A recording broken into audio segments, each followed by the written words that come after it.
brevemente apresentar o painel. Além de mim, Artur Mariano, sou, entre outras coisas, analista imobiliário. É isso que eu sei, acho, fazer de melhor. Em primeiro lugar, a professora Maria José Valente, professora no IPG. Muito obrigado por ter aceito este nosso repto. Ninguém melhor do que alguém que fez o seu doutoramento na área do imobiliário poderia aqui estar hoje a tecer umas considerações sobre este livro. A seguir temos o autor, o Dr. Sérgio Vaz, a quem eu agradeço pessoalmente a ter aceito o meu repto para lançar este livro, que é de facto um livro inovador e com uma perspectiva totalmente diferente daquilo que existe a nível jurídico no mercado. Eu, na minha intervenção no painel, já vou detalhar mais concretamente. Muito obrigado, Sérgio, e em particular por teres tirado tanto do teu tempo pessoal e da tua família, que de certo ficou privada do teu tempo e de todo o teu esforço que eu pude presenciar. Muito obrigado, meu amigo. Finalmente, o professor Dr. David Falcão, que eu ainda não conhecia, tive agora o prazer de conhecer, professor no IPCB e coordenador tanto de uma licenciatura como de um mestrado na área jurídica, não é? São as duas de solicitadoria. E também ninguém melhor, novamente, para aqui estar a tecer considerações sobre este livro, porque o Dr. David Falcão foi, inclusivamente, professor do Dr. Sérgio Vaz na sua licenciatura. Pronto, eu agora vou para a mesa de painel, porque também lá sou interveniente, e vou já dar a palavra à professora Maria José, que começa então por dizer algumas palavras. Mais uma vez, muito obrigado.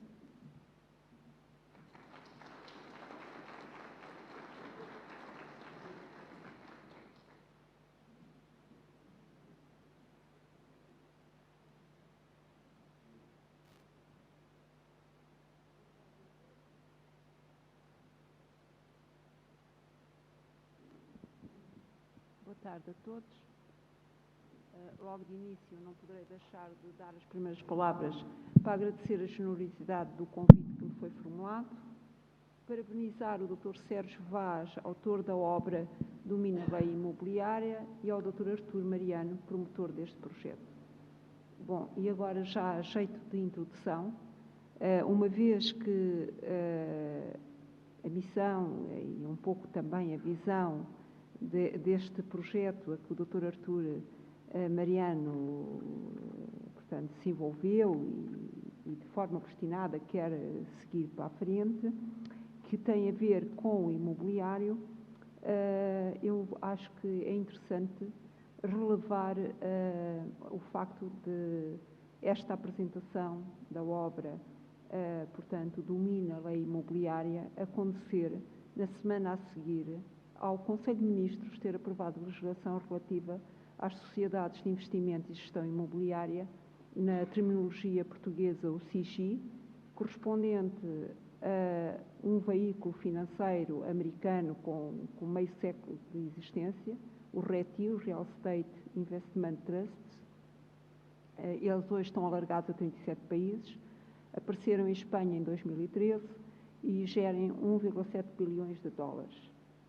O objetivo destas sociedades é dinamizar o mercado de capitais e o mercado de arrendamento, portanto, uma nova realidade que vai, portanto, passar a estar regulamentada em Portugal. Bom, e dir-me-ão, por que vais por este caminho? Eu vou por este caminho porque acho que o imobiliário, pensar em imobiliário é pensar em investimento é pensar em rentabilidade é pensar em risco. Bom, e regra geral, estes três elementos, por vezes, conciliam-se mal pela assimetria de informação. Porque nós todos, em todos os mercados, há falhas, e uma dessas falhas resulta de que quem é o promotor, quem é o principal nestas atividades, tem sempre mais informação do que aqueles que negociam nestes domínios. E o que é que isto gera? Gera muitas vezes situações em que muitas vezes arriscamos porque temos a adrenalina do risco e perdemos. E perdemos porquê? Porque desconhecíamos onde nos estávamos a meter, e por vezes não arriscamos porque desconhecemos e perdemos também. Bem, em ambos os casos perdemos, e eu penso que este manual, permita-me o doutor que lhe chame um guia, de Domina a Lei Imobiliária, compila legislação diversa na área do imobiliário. Aliás, hoje o problema não é falta de informação, o problema é que temos muita informação. Regra geral, dispersa, que nos exige um grande esforço de compilação. E esse esforço está aqui feito. Desde o contrato de promessa, compra e venda, ao contrato de arrendamento, ao contrato de mediação imobiliária, até à parte da fiscalidade e às questões da litigância, tudo isto se encontra aqui no manual. Quase que nós diríamos que este índice é um GPS que nos permite obter a informação. É um importante contributo, quanto a mim, para mitigar a assimetria de informação que eu relevava há pouco. Portanto, se estamos interessados ou se estão interessados em diversificar a carteira de investimentos, em apostar no mercado imobiliário, como há pouco o Dr. Arturo Mariano referiu o potencial desse mercado há em Portugal, este guia será fundamental para tomar decisões melhor informado. E agora, será que é tudo tão otimista? Será que o mundo é tão cor-de-rosa? E eu ponho uma questão: o futuro? E o mercado de arrendamento? Será que será um futuro auspicioso? É como tudo, talvez. E aqui no talvez eu deixo alguns aspectos para refletirmos. A geração millennial, a geração da partilha, portanto todos os jovens que hoje têm 20 a 30 anos, as plataformas eletrónicas como espaço de partilha, o Airbnb, portanto o próprio Uber, são exemplos do potencial que os amanhãs nos trazem. A inversão das taxas de juros, elas estão muito baixas, e se levar-nos-ia aqui a uma grande conversa, no facto de em Portugal haver um mercado de arrendamento quase inexistente, quase toda a gente é proprietário da sua própria casa, mas isto conjugado com uma nova geração e com a precariedade do trabalho, mas quando se fala em precariedade do trabalho também temos que abordar pelo lado da flexibilidade do mercado de trabalho. Cada vez mais as pessoas, portanto, abraçam projetos para as suas carreiras profissionais, aquele emprego para a vida acabou, e também a requalificação dos centros históricos, a base para que esta própria legislação aprovada a semana passada pelo Conselho de Ministros tenha, digamos, se precipitado, tem a ver com essa requalificação dos centros históricos, abraçado pelo próprio Governo, em alguns aspectos por causa das residências dos estudantes. Quanto a mim, são fatores potenciadores desse amanhã. Nós estamos na Guarda. Hoje temos aqui uma sala cheia, o que é bom para a Guarda. Eu vivo aqui há 31 anos. Tenho-me apercebido de que estamos em retração. Somos um território deprimido, estamos em retração. Está aqui o Dr. Arturo Mariano, e estamos aqui nós, a tentar contrariar a maré. De qualquer maneira, há um aspecto que me faz sempre pensar com cautela, que é o aspecto demográfico. Mas esse, cá estamos, nós a tentar contrariar para que não vá tudo dar ao mar. Muito obrigados.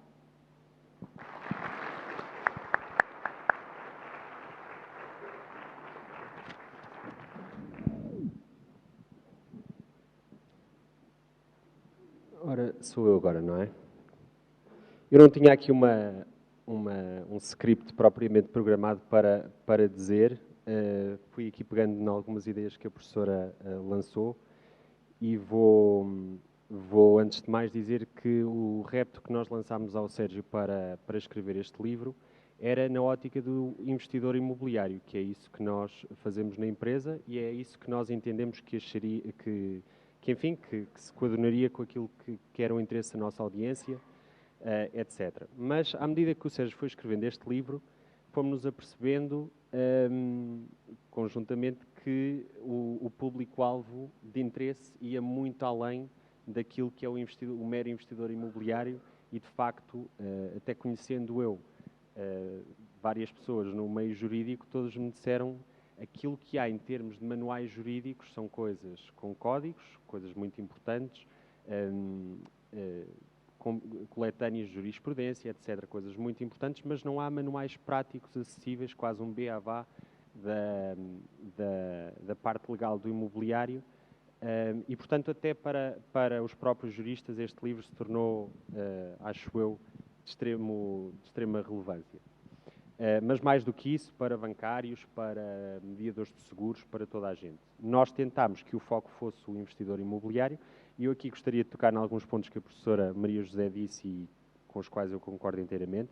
Aliás, e dizer que estou muito contente que, de facto, tenha saído já a legislação para os REITs e que, de facto, seja uma realidade, mas a nova geração, que a professora citou, a precariedade do mercado de trabalho, mas também o emprego globalizado e o potencial que a internet vai permitir a toda a gente, dentro e fora de Portugal, de ter o seu negócio, a sua empresa num sítio menos populoso, na minha opinião, vai abrir um potencial grande para que haja um mercado de arrendamento cada vez maior em Portugal.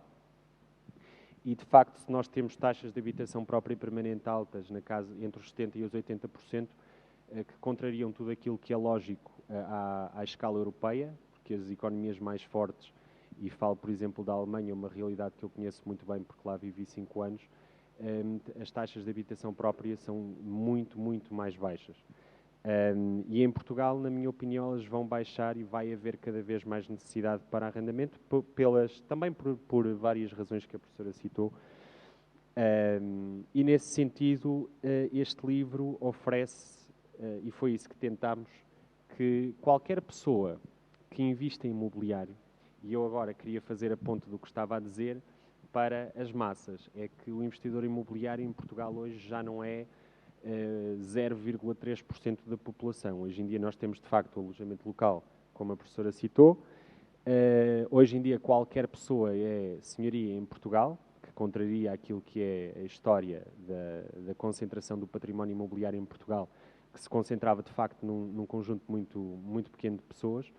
E hoje qualquer pessoa é proprietária de um imóvel que facilmente arrenda via Airbnb ou alojamento local, mesmo que seja o alojamento local só publicitado localmente. E, portanto, vai haver, na minha opinião, mais investidores, cada vez mais, e este é o manual que eu queria ter lido quando eu comecei a investir, e foi isso que eu tentei passar ao Sérgio, que queríamos, de facto, um manual prático sobre a lei imobiliária, que qualquer pessoa pudesse entender, numa linguagem, porque nós não somos, a maior parte de nós não somos juristas, embora este livro também seja interessante para juristas, como eu disse, a maior parte de nós não o são, e precisava de uma linguagem acessível, e eu acho que o Sérgio conseguiu inteiramente isso.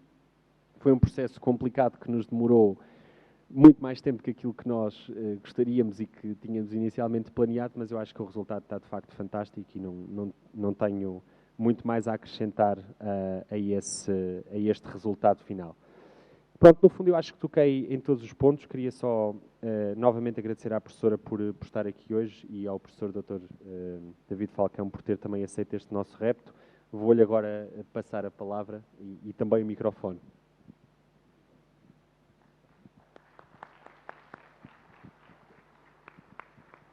Muito obrigado. Posso? Queria começar por cumprimentar os ilustres membros da mesa, em particular o Dr. Artur Mariano, felicitá-lo pela organização deste evento e deste fórum, cumprimentar a senhora professora Maria José Valente, professora do IPG, e dirigir um cumprimento muito especial ao meu amigo Dr. Sérgio Vaz, dar-lhe os parabéns pela obra, não só pela sua elaboração, como nós todos sabemos, já foi frisado pelo Dr. Artur Mariano.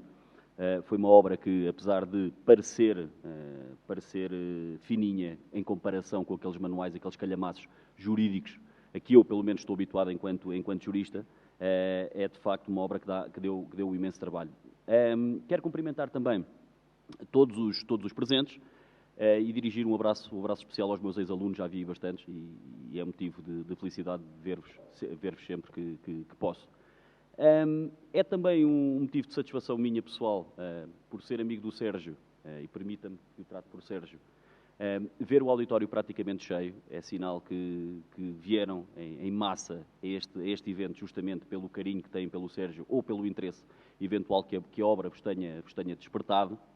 E quando o Sérgio me propôs este repto de fazer o prefácio e depois de vir a esta sessão da apresentação, obviamente que para mim foi uma enorme honra essa que eu agradeço, que eu muito agradeço. Eu sou especialista na área do direito do trabalho e na área do direito do consumo, portanto, lei imobiliária não percebo nada. E, portanto, ao contrário do que o professor Artur Mariano disse, eu não vou pronunciar sobre o livro em concreto, vou pronunciar sobre a utilidade do livro e sobre, fundamentalmente, dar um testemunho daquilo que foi o Sérgio enquanto aluno, porque, como já foi dito, eu sou coordenador de uma licenciatura em que o Sérgio foi aluno, e, começando com esse testemunho, que vem do coração, não vem da cabeça, o Sérgio foi provavelmente dos melhores alunos que me passou pelas mãos, incluído numa das melhores turmas também que me passou pelas mãos, se não a melhor, e peço desculpa se estão aí alguns alunos de outras turmas também de solicitadoria, mas a verdade é esta, eu disse que ia falar com o coração, se falasse com a razão não era isto, diria. E o Sérgio, desde o início, desde que começou a ser meu aluno, eu percebi o interesse, a motivação, e vi que o Sérgio já trazia uma grande bagagem, fruto da sua experiência profissional na delegação da Ordem dos Advogados aqui da Guarda, e, efetivamente, tudo fazia prever que fosse um excelente profissional. Um aluno motivado, um aluno dedicado, um aluno que fundamentalmente teve as melhores, se não as melhores, quase as melhores notas de todos os alunos que eu tive o prazer de ser professor, e, portanto, tudo faria prever que se tornasse o excelente profissional que se tornou. Curiosamente, numa das disciplinas que eu tive o prazer de lecionar, o Sérgio fez uma coisa que para mim foi de espanto, uma vez que é algo que se faz nas faculdades de Direito e não há essa cultura nos institutos politécnicos, que foi no final apresentar uma sebenta da unidade curricular feita por ele, uma sebenta com a matéria teórica e com casos práticos resolvidos, até para servir de apoio aos futuros alunos. Isto diz muito do empenho de uma pessoa.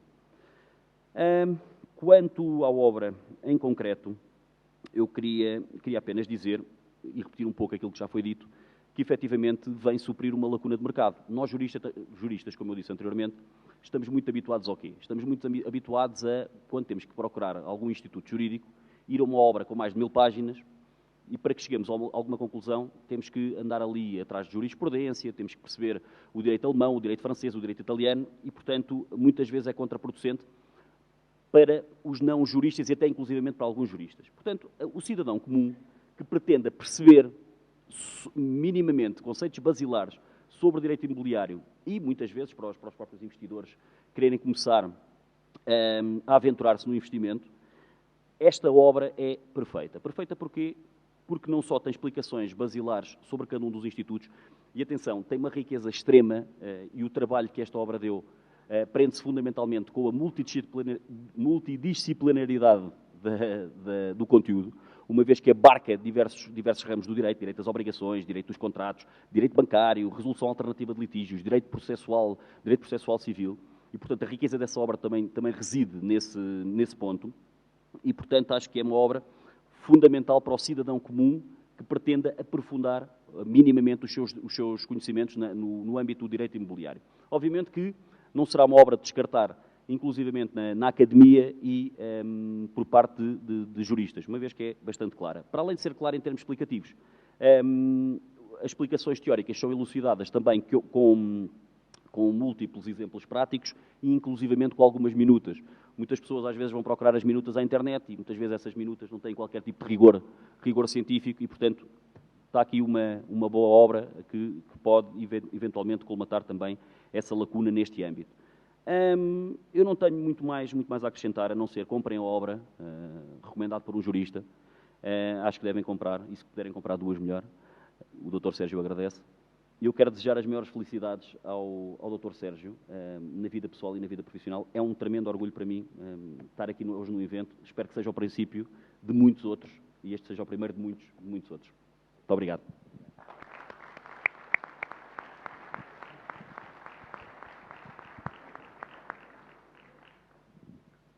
Ora, muito obrigado pela vossa presença. É um regozijo muito grande ter aqui este auditório magnífico, praticamente cheio. Agora quero agradecer também, portanto, aqui aos membros, portanto, ao painel da apresentação, portanto, começando pelo Dr. Artur Mariano, a Dra. Maria José e o Dr. David Falcão. eles colocaram-me aqui numa posição um pouco constrangedora, quer dizer, eu sou uma pessoa normal, como todos vocês que estão aí, apenas gosto de informação e gosto de partilhar informação. Sempre foi assim e sempre há de ser assim.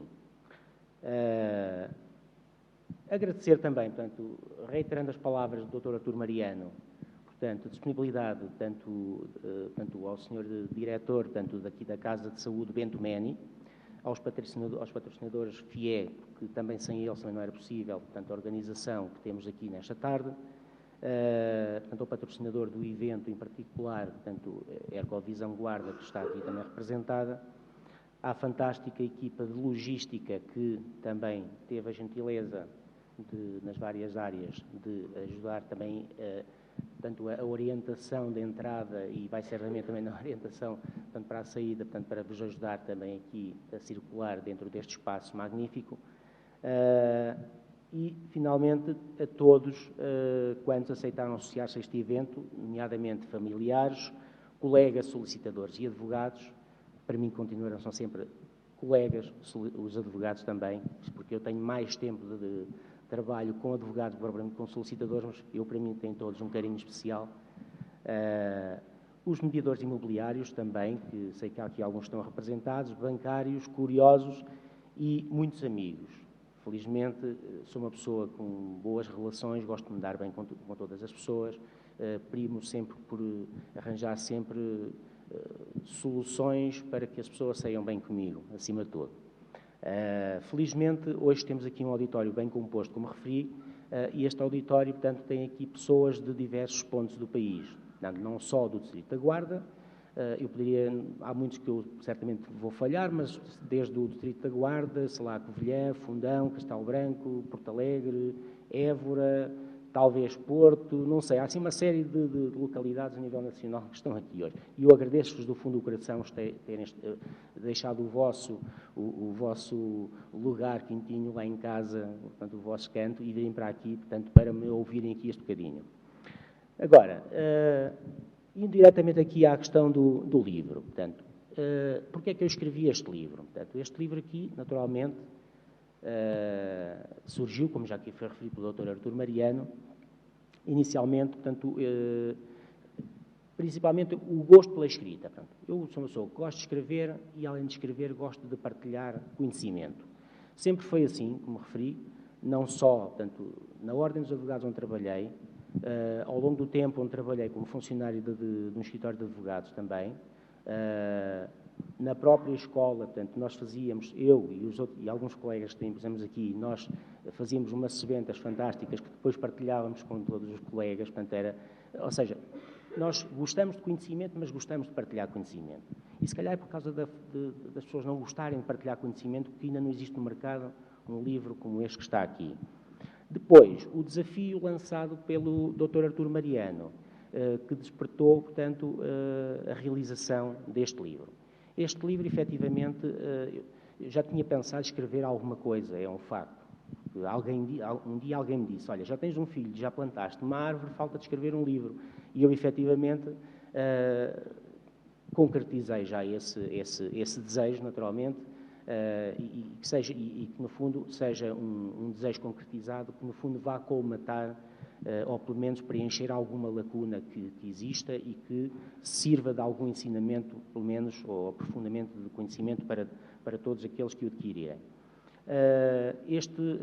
Portanto, livro é um livro que, como já foi referido também, fizemos uma busca, portanto, com algum aprofundamento, portanto, para ver se existia no mercado alguma coisa semelhante, portanto, com esta configuração, com esta estrutura, e, efetivamente, existem livros muito melhores que este, mas com muito técnicos, com demasiada informação jurídica, que muitas vezes só um jurista, um advogado, um solicitador poderá interpretar com alguma facilidade, em pese embora a lei acaba por ser um pouco subjetiva, não é? E eu tento ao máximo colocar aqui no livro afirmações que sejam objetivas, que sejam de fácil interpretação e que não suscitem grandes dúvidas.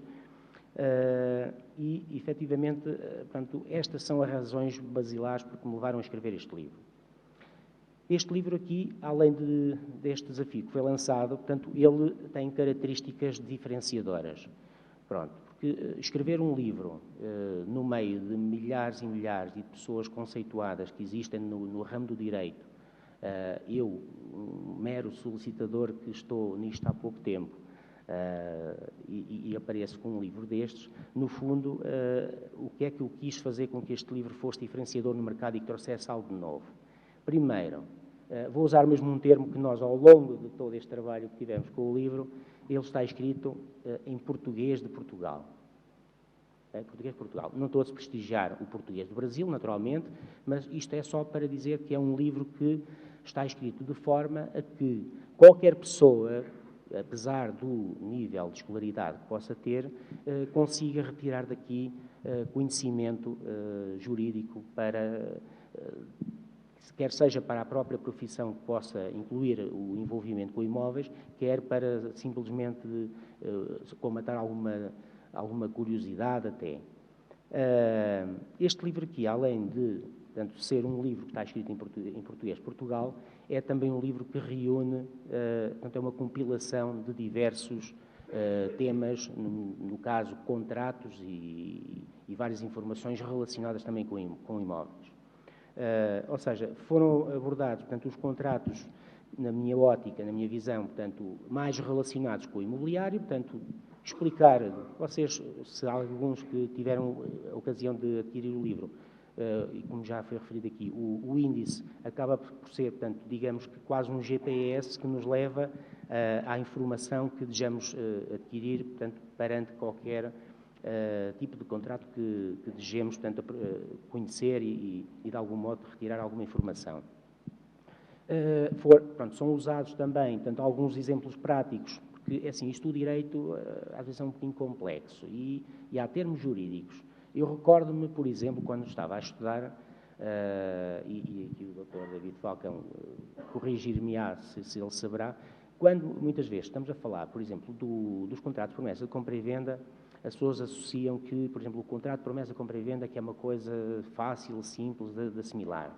E aquilo tem muito que se lhe diga. Portanto, as pessoas sabem que têm direito à devolução do sinal ou à entrega do dobro do sinal em determinadas circunstâncias, mas isso vai muito mais além do que estes dois conceitos. Portanto, e nós conseguirmos, aliás, os docentes conseguirem explicar aos alunos que o contrato de promessa de compra e venda, tudo o que se relaciona lá com o sinal ou com a instrução específica dos contratos, é uma coisa muito mais vasta, mais complexa. Muitas vezes, quando as pessoas pensam que aquilo é uma coisa fácil, quando chegam às frequências, o que é que acontece? Espalham-se, não é?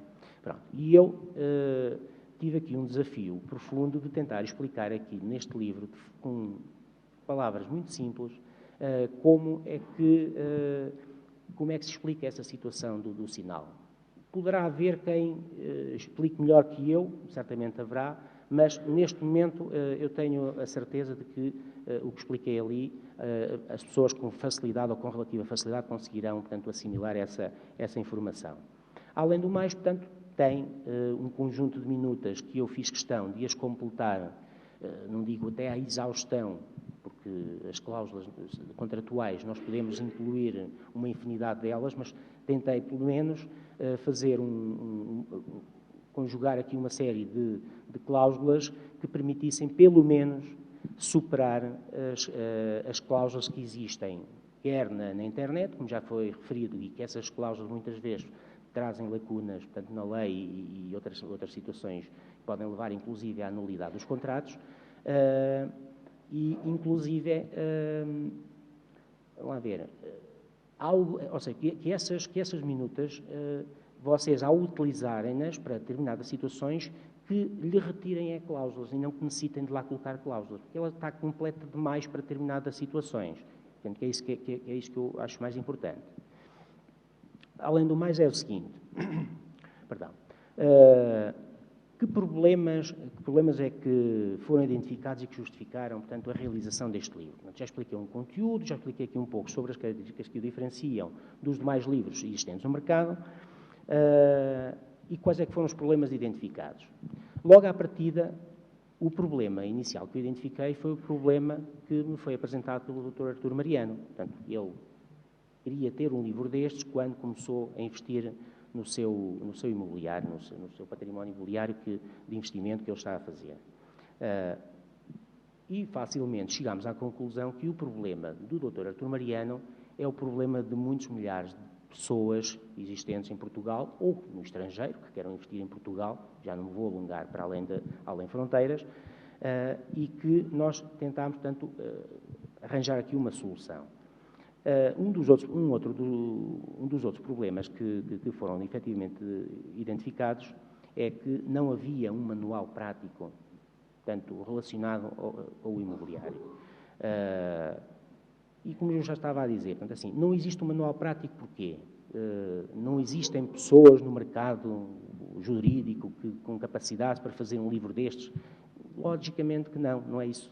Portanto, há imensas pessoas e aqui presentes com muito mais conhecimentos, com uma formação de muitos mais anos que eu, com capacidades superiores às minhas para fazer um livro igual a este. Só que a questão é que, ou, por vezes, as pessoas não têm tempo, não querem partilhar o conhecimento que têm, ou, por outro lado, porque se calhar nunca ninguém pensou nesta ideia. É legítimo, não é? Portanto, eu conheço, estou assoberbado com o meu trabalho no escritório, trabalhar, tudo, mas, entretanto, nunca me surgiu essa ideia, nunca ninguém me colocou essa questão e nunca me foquei se efetivamente isto é uma lacuna, se não é, se faz falta, se não faz. Eu tenho os meus clientes, trato de resolver os assuntos dos meus clientes, mas, efetivamente, não me apercebo dessa necessidade. Este livro, portanto, além dessa situação, portanto, como disse, é escrito de forma simples e acessível a toda a gente. Isso é uma das características principais que este livro, efetivamente, portanto, tem. Deixa-me só dizer uma coisa que, agora, cobrando aqui, não perdendo o raciocínio. Tenho aqui alguém que me está a informar que há um carro com a matrícula 95HX75. Penso que esteja aí a impedir a passagem de um carro. Eu vou repetir, 95HX75. Se for de alguém que esteja presente, portanto, peço desculpa, mas pode estar a incomodar alguma urgência. Seguindo, este livro aqui também, pronto, um dos outros problemas que foram identificados foi relativamente, portanto, à falta de cultura do contrato. Esta falta de cultura do contrato, como eu chamo, é uma situação que, por acaso, ainda ontem falava com uma pessoa que me dizia assim, Sérgio, eu fiz um contrato, aliás, já devia ter feito um contrato, era uma empreitada, entretanto as coisas avançaram, foi preciso fazer mais umas obras, depois, entretanto, a obra vai estar concluída no dia tal, não foi. Pronto. Um problema que vocês já estão a imaginar o cenário. Ficamos com a ideia, quando nós queremos formalizar por escrito um contrato com alguém, seja ele de que tipo for, contrato de empreitada, de arrendamento, o compra e venda, o que for, se nós incluirmos cláusulas sancionatórias ou cláusulas específicas no contrato que, no fundo, venham comprometer a outra parte, as pessoas parece que estão a ser, portanto, como é que eu ia dizer? Qual é que é a palavra? Parece que estão a ofender a pessoa. Mas, na minha perspectiva, quando nós fazemos um contrato, e um contrato é feito quando ambas as partes estão de boa fé, eu não sei o que é que há que recear. Portanto, se eu estou a fazer um contrato com uma pessoa e lhe digo, vamos fazer um contrato de empreitada, por exemplo, e as condições, o início da obra é este, o término da obra vai ser naquele dia concreto, o valor da obra é este, se vamos juntar portanto, ao contrato o orçamento específico detalhado com tudo o que vai ser feito, e se houver, portanto, obras adicionais, porque as obras normalmente deviam ser começadas quando elas são acabadas, não é? Mas, pronto, se houver obras adicionais, é-nos muito mais fácil depois poder prolongar no tempo e ajustar os custos que vão a mais do que aqueles que tinham sido inicialmente contratados, para que depois se evite o litígio. Porque a ótica do investidor imobiliário tem muito a ver com isto. É evitar ao máximo o litígio, porque senão a rentabilização que está a ser feita no imóvel vai se dissipar toda com problemas de tribunais e confusões. Portanto, e, no fundo, Um contrato bem realizado, bem feito, em que ambas as partes estejam efetivamente de boa fé, a conclusão é que há menor risco de haver incumprimento do contrato. Não estou a dizer que não há risco zero, não, isso não existe em lado nenhum. Mas, pelo menos, limita. Se eu colocar lá que a obra tem que começar tem que terminar, por exemplo, no dia 10 de junho de 2020, e se eu colocar uma cláusula a dizer que, se a obra for concluída depois daquele dia, tem que pagar, portanto, o faltoso tem que pagar uma indenização de 1.500 euros, por exemplo, e por cada dia de atraso, por exemplo, colocarmos lá uma indenização de 50 euros a deduzir no valor do pagamento da obra, se calhar o empreiteiro que vai fazer a obra pensará 3 vezes se deve ou não deve incumprir aquele contrato. Ou seja, são coisinhas simples que estão aqui no livro, é apenas um exemplo que, de algum modo, vocês poderão tanto testemunhar e verificar. Ora bem, o que eu acabei de enunciar são tudo problemas, mas, na minha ótica, a minha perspectiva é sempre assim, em todos os problemas há sempre soluções. E para este tipo de problemas relacionados com imóveis, teve que surgir uma solução que foi o livro Domine a Lei Imobiliária. Okay? Este livro aqui, efetivamente, como referi, compila este conjunto de informação, ou seja, tem um juntamento de todos os tipos de contratos, ou da grande maioria dos contratos associados ao imobiliário. Ele segue, portanto, se pegarem no índice, ele vai seguindo uma ordem mais ou menos lógica de envolvimento da pessoa com o imóvel, portanto, ou seja, a promessa de compra e venda, a compra e venda, propriedade horizontal, portanto, arrendamento, enfim, há uma ordem lógica, portanto, isto é quase tipo, desde que se nasce até que se morre, digamos assim. Portanto, é fácil de consultar, portanto, o índice deste livro. Outra solução, portanto, como já referi, é um livro acessível, tanto de leitura como de escrita, aliás, tanto de escrita como de leitura, portanto, a interpretação é bastante simples. Eu, inclusive, tive o cuidado de, no primeiro capítulo, portanto, posso-vos dizer, quando escrevi o primeiro capítulo, quando isto foi, portanto, para revisão, houve alguns parágrafos que, na minha inconsciência, pensando eu que estava tudo perfeito, a corretora, portanto, a revisora colocou assim na nota de rodapé. Muito complicado de entender.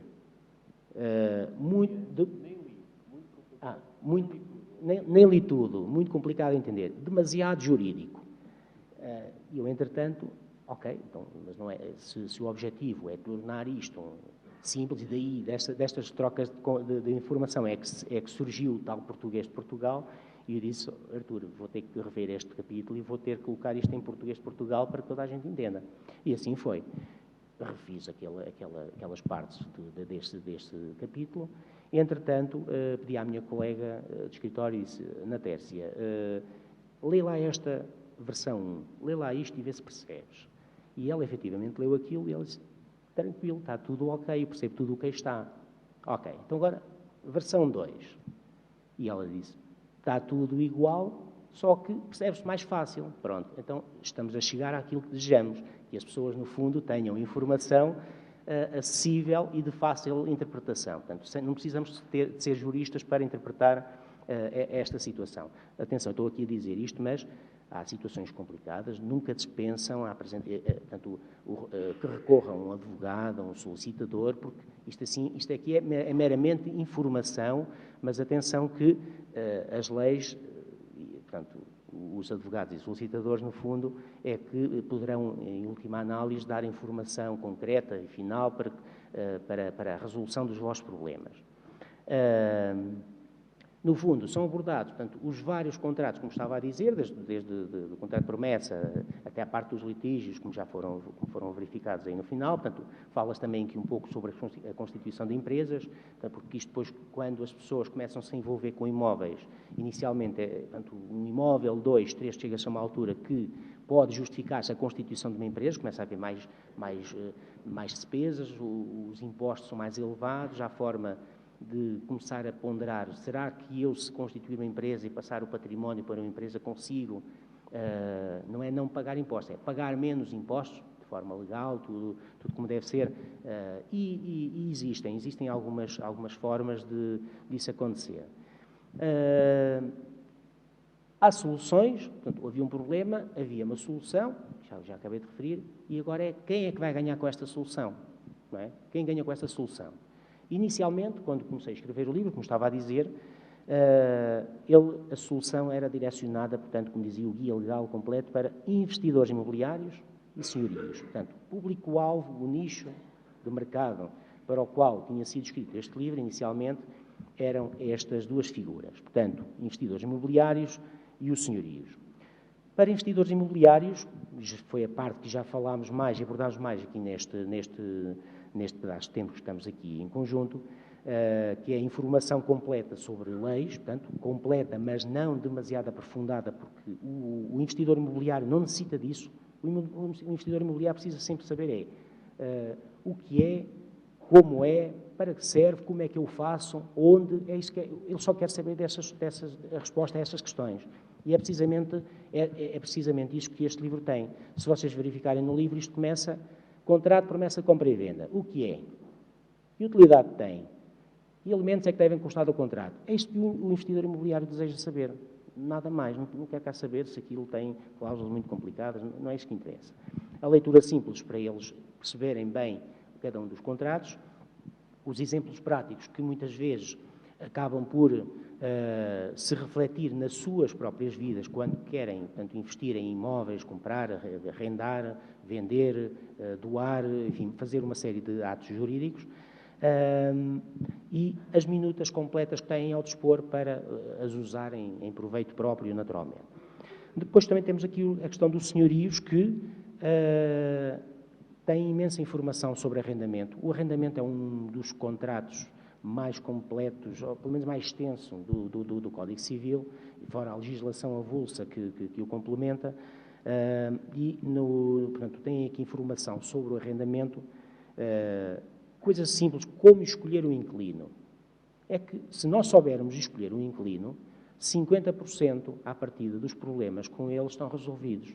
Porque se ele é um bom inquilino, à partida não nos vai causar complicações. O problema muitas vezes é ao contrário, é quando nós escolhemos um inquilino, ou seja, eu tenho uma casa, portanto, preciso de a rentabilizar e tenho que sair à pressa, e de repente a primeira pessoa que nos aparece à frente, já agora faço já o contrato de arrendamento, só que nem me preocupei em saber se ele tinha condições financeiras, se tem uma vida estável, qual é que é a última folha de IRS que ele tem, se ele está disposto, portanto, a adiantar 1, 2 ou 3 meses de renda, se está disposto a arranjar uma garantia bancária para garantir, portanto, que em caso de incumprimento, portanto, seja acionada, um seguro de renda, quer dizer, há um conjunto de garantias que podem ser incluídas no contrato e que, à partida, não acontece. Um exemplo, falava com um cliente que tenho em Lisboa, que me dizia que tem um problema com o inquilino. Dizia ele, tenho um problema, fiz um contrato há 1 ano, que era renovável por igual período de 1 ano, não renovar, pronto, oposição à renovação, portanto, o contrato não era para se renovar, só que ele deixou de pagar a renda e agora nem paga a renda nem sai do espaço. E disse, pronto, ok, isso acontece com frequência. Mas, se calhar, se nesse contrato tiveste lá uma cláusula a dizer que o incumprimento dava origem a que ele pagasse uma indenização, e por cada... Ou seja, além daquilo, ir um pouco além daquilo que a lei geral diz, se calhar ele não estaria assim... É uma preocupação, mas não tão profunda. Dizia eu, mas quem fez o contrato? Não me diga que foi à internet buscar o contrato. Disse, não fui à internet. Mas fui à papelaria, que é aquelas que eu uso há mais de 20 anos. E esses contratos de papelaria, pronto, enfim, sabem bem que não são contratos que estão... Eu faço contratos no escritório, portanto, imaginemos no contrato de arrendamento, e é raro fazer um contrato igual. Cada contrato tem uma particularidade específica, consoante o tipo de senhorio, o tipo de inquilino e as condições que querem, portanto, as garantias que querem incluir neste tipo de contrato. Portanto, um contrato nunca pode ser um documento pré-elaborado, preenche os espaços vazios e está feito. Não, isto dá muitos problemas. Portanto, por isso mesmo, pronto, há sempre os profissionais na área da justiça que estão aí disponíveis para ajudar, portanto, a complementar a informação que através deste livro vocês podem encontrar. A parte dos impostos, portanto, quando os senhorios pegam no livro, tem aqui informação sobre os impostos, portanto, qual é que é o prazo mínimo do contrato, esta situação do contrato de arrendamento, de vez em quando anda sempre a mudar. A última alteração que há é, se as partes não estipularem, portanto, num contrato, o prazo mínimo para um contrato de arrendamento, ele agora é considerado feito por 5 anos. Há uns tempos atrás era por tempo indeterminado. Isto anda sempre a mudar e temos de estar sempre atentos a essa situação. Lá está o tal risco. Se eu pego num contrato que antes era por tempo indeterminado e eu penso que aquilo vai para tempo indeterminado, afinal já não é tempo indeterminado, afinal agora já são 5 anos e eu estou iludido com uma informação que anteriormente funcionou, mas que à data atual não funciona. Portanto, temos de estar atentos a essa situação. Enfim, uma série de informações muito importantes. Uma coisa também, haverá aqui pessoas que lidam com arrendamentos, deem especial atenção ao domicílio convencionado, é muito importante. Ter um domicílio convencionado estipulado no contrato pode evitar perdas de muito dinheiro com notificações avulsas para conseguir notificar a parte incumpridora, enfim, se virem essa situação vão chegar a essa mesma finalidade que eu estou a tentar passar.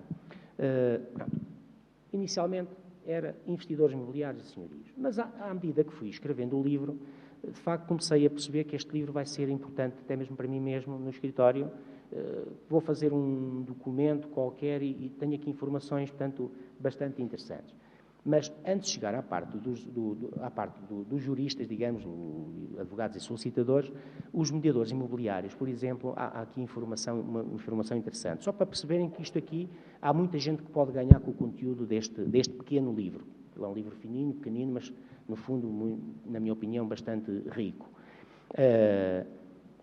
Quando falamos em contrato de mediação imobiliária, geralmente vem-nos à cabeça, portanto, a exclusividade deste contrato. Portanto, eu não quero fazer um contrato com a imobiliária porque a imobiliária quer que eu assine um documento em que fico com exclusividade.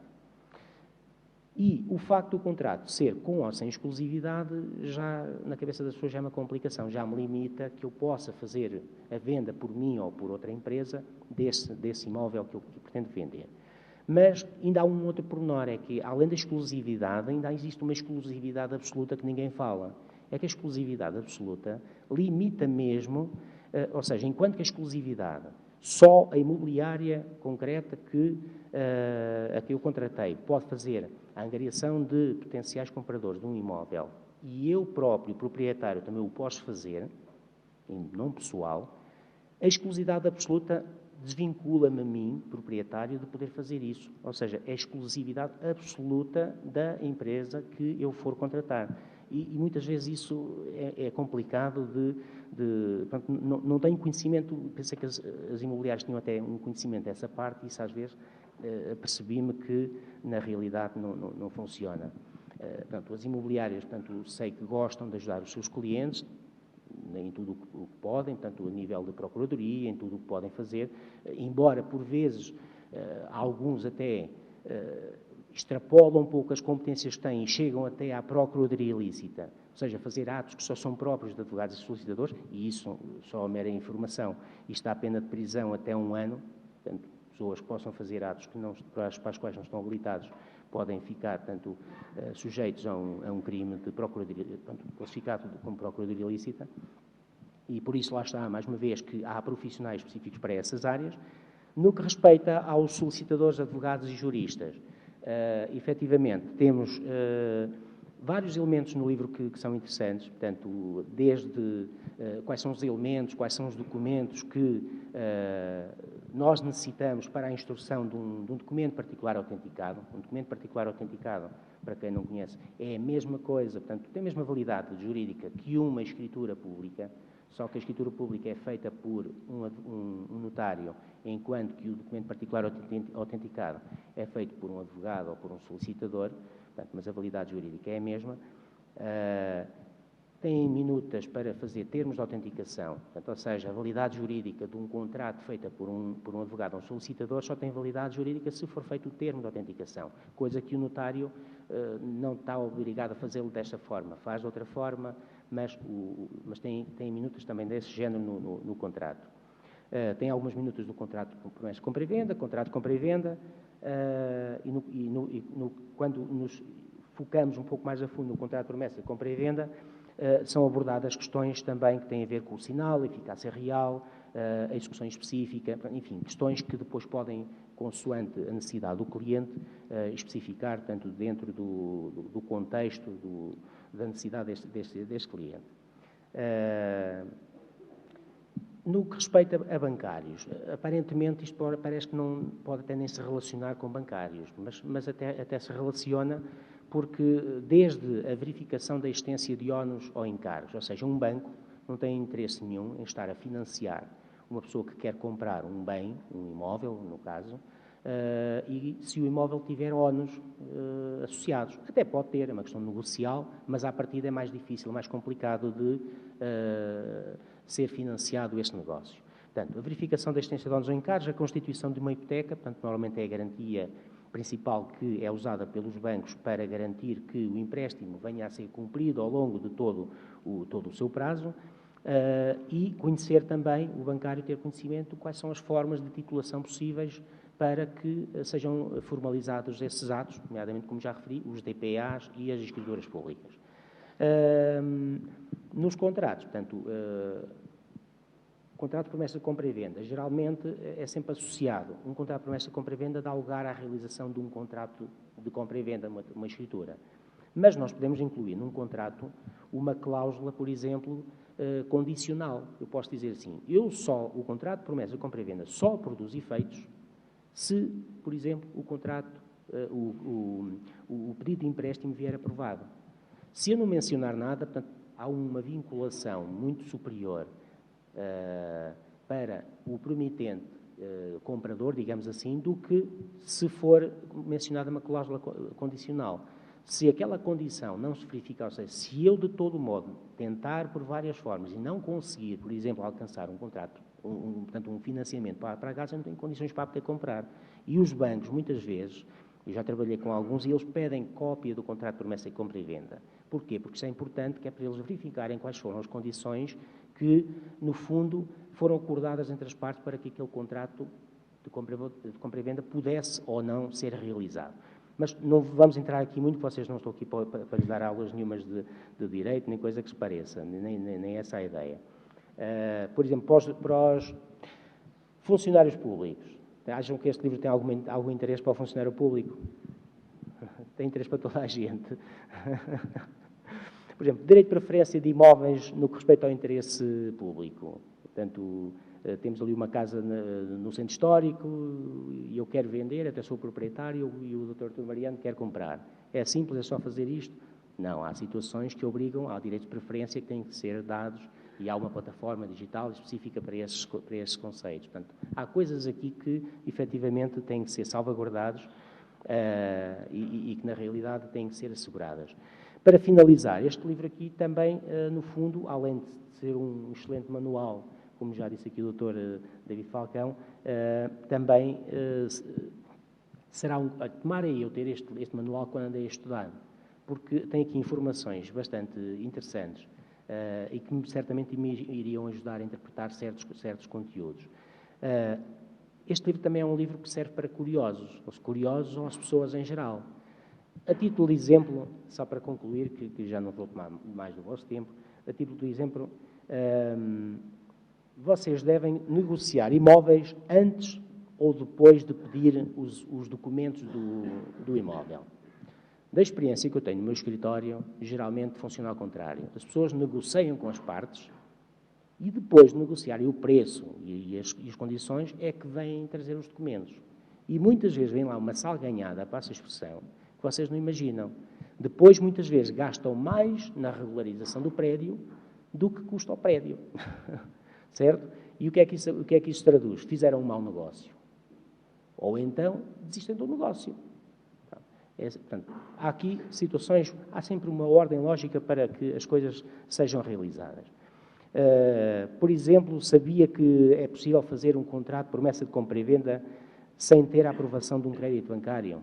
foi aquilo que eu acabei de referir. Posso fazer um contrato se tiver lá uma cláusula condicional a dizer que o contrato de promessa de compra e venda fica sem efeito se eu não conseguir, enfim, tem que se enumerar uma série de circunstâncias o mais claras possível, para que depois não suscitem dúvidas, assim, não, mas não era no banco A, tem que ir ao banco B ou C. Não, tem que elencar uma série de situações, mais não seja até juntar um comprovativo que não conseguiu mesmo fazer esse crédito bancário.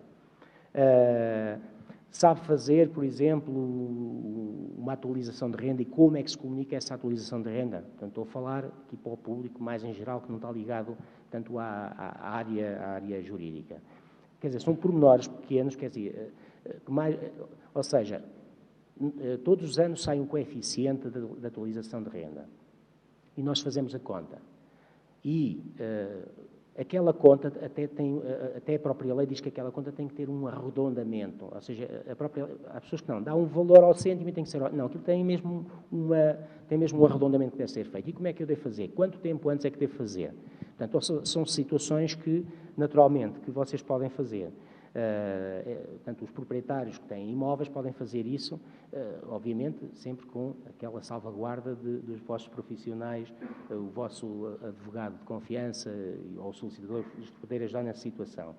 É habitual, de vez em quando, os inquilinos pagarem a renda depois do dia 8, certo? Vocês sabiam, por exemplo, que no espaço temporal de 12 meses, se eu pagar a renda depois do dia 8, 4 vezes estou sujeito a ser despejado? São informações que muitas vezes as pessoas comuns não sabem. E é bom nós estarmos a par deste pormenor, porque não é só o não pagamento da renda. Isto depende, se o senhorio quiser arranjar um pretexto para despejar, às vezes há aqui estas pequenas técnicas, digamos assim, para mandar o senhor arranjar outra casa um bocadinho melhor, certamente. E, entre outras coisas, quem é que é o responsável pelo pagamento do seguro, quem é que paga o condomínio, enfim, uma série de informações estão aqui. De todo modo, portanto, eu não vos quero tomar mais tempo, eu só queria passar-vos alguns conteúdos, portanto, deixar-vos, no fundo, a sementinha de que este livro pode, eventualmente, ser-vos útil. É um livro que tem que ser lido com muita calma. Isto não é um livro, na minha opinião, não pode ser lido como se lê uma revista cor-de-rosa a correr, ver as imagens bonitas que lá vêm e passar à frente, não. E é ler e perceber, porque ele é muito simples, mas precisa mesmo que seja minimamente interpretado e tentar perceber qual é o alcance daquilo que lá está. A minha colega dizia-me assim: Sérgio, tu não achas que este livro aqui não estás a dar demasiada informação, tanto às pessoas, assim, desta maneira? E digo assim, olha, assim, eu abracei este projeto, para escrever este livro, com o intuito de passar informação às pessoas.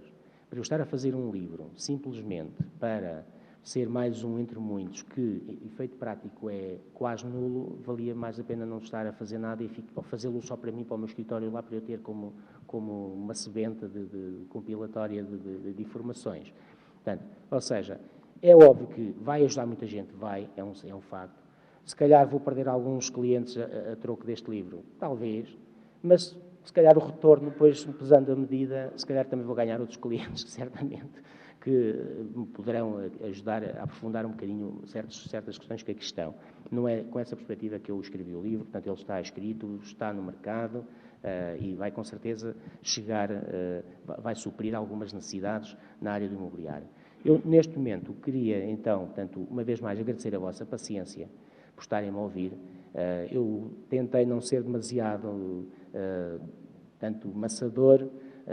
Isto não é um workshop, longe disso, porque eu costumo a falar, mas quando começo a falar isto se carrila e começo a falar. Portanto, neste momento eu queria passar a palavra ao Dr. Mariano, porque temos aqui em causa, portanto, uma surpresa que efetivamente foi anunciada inicialmente, ou seja, havia aí umas folhinhas que tinham a ver com a RGPD, portanto, o Regulamento da Proteção de Dados, e eu não sei se toda a gente preencheu, se por acaso preencheram, aqueles quem não queira preencher, naturalmente, é um livre direito que tem. O que eu pedia é que passassem de mão em mão até a uma extremidade para ser recolhido. Já está isto tudo feito, David? Vou passar a palavra ao Dr. Artur Mariano. Obrigado.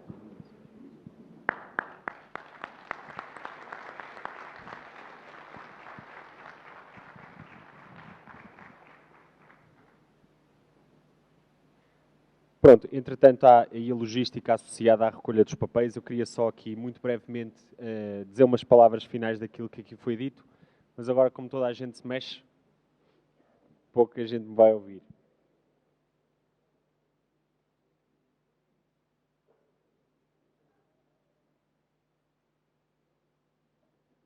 Pronto, nós a seguir vamos ter então só uma sessão de autógrafos e fotografia com o Dr. Sérgio Vaz para quem quiser. Eu queria só muito brevemente citar aqui 4 coisas que foram ditas que me parecem muito importantes. O primeiro comentário do professor David Falcão sobre a questão de ser um manual que pode ser útil também para a academia. Isso a mim, como uma pessoa ligada à academia e investigador científico, apraz-me muito ouvir. Também dizer que as consequências de não ter algum do conhecimento que aqui está são enormes, ou seja, muitas vezes nós só, e especialmente aqui em Portugal, não é? As pessoas têm muita tendência para consertar o telhado no inverno, depois de chover e depois de haver uma infiltração. No verão, ninguém conserta o telhado, não é? E, portanto, aqui é mais ou menos a mesma coisa. Quando os clientes do Dr. Sérgio Vaz chegam ao pé dele, a salganhada, como ele disse, já está feita e depois já é muito mais difícil sair. E, por fim, a questão de passar informação, eu acho que, mas enfim, também é uma questão, se calhar, cultural. Acho que passar informação nunca é demais e nunca nos vai prejudicar. Acho que devemos sempre passar o máximo de informação para os outros, gratuito ou de forma paga, porque todos nós temos que ter um salário para viver, não é? Vivemos no mundo capitalista é assim mesmo, mas passar o máximo de informação possível acho que só nos engrandece como sociedade que somos. Por fim, então, para encerrar, queria agradecer novamente à professora Maria José por aqui estar connosco. Muito obrigado por gentilmente me receber desde o primeiro dia e por me dizer que, sendo obstinado ou não, teria todo o gosto em aqui estar e que acho que estamos a começar a dar provas de que, de facto, podemos fazer coisas interessantes. E ao professor David Falcão por ter aceito também ter vindo de longe, ainda para mais, com uma agenda certamente muito cheia e ter aqui aceito o rep, no caso do Sérgio, para aqui estar. Muito obrigado. E a todos vocês, novamente, por aqui estarem.